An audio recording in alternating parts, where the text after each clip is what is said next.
క్రిష్ అయితే సత్యతో ఇలా అంటూ ఉంటాడు. ఆ రోజు రాత్రి ఏం జరిగిందో నేను నీకు వివరంగా చెప్తాను. ఆ రోజు ఏం జరిగిందో నేను రిహైండ్ చేసి చెప్తాను కదా అనేత అంటూ ఉంటాడు. ఆ మాటలకి సత్య అయితే చెప్పండి అనేత అలా నిల్చొని చూస్తూ ఉంటుంది. ఆ మాటలకి క్రిష్ అయితే తన ఒంటి మీద టవల్ చీరలా చుట్టుకొని ఆ రోజు నైట్ నువ్వు డ్రింక్ చేసి వచ్చి ఏంటి నువ్వు నన్ను తాగేసి ఎలా అన్నావో ఇప్పుడు చెప్తా చూడు అని చెప్పి పక్కకి వచ్చాడు. అలా పక్కకు వచ్చి హగ్ చేసుకొని అలా మంచం మీదకి తోస్తాడు సత్యని.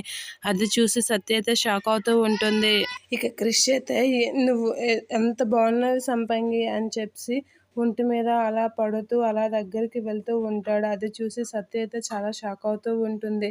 ఇక సత్య అమ్మో ఏం చేస్తాడు ఏంటో అని అయితే భయపడుతూ ఉంటుంది. ఇక క్రిష్ అయితే అలాగా తనపై చేయి వేస్తూ అలా తన దగ్గరికి వెళ్తూ ఉంటాడు.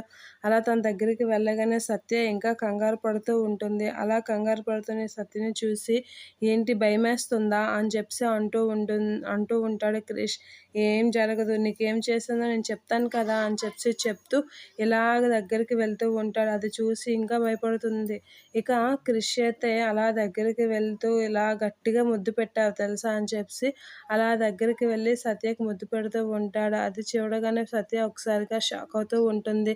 ఏం మాట్లాడకుండా అలా కంగారుగా అలా ఉండిపోతూ ఉంటుంది. ఇక క్రిష్ అయితే సత్యకి ముద్దు పెడుతూ ఉంటాడు. ఇక సత్య కూడా షాక్ అయ్యి అమ్మో నేను ఆ రోజు నైట్ ఇది చేశానా, ఎంత పని చేశానా అని చెప్పి అయితే షాక్ అవుతూ ఉంటుంది. ఇక సత్య అయితే అలా ముద్దు పెడుతూ సత్యకసి చూస్తూ ఉంటాడు.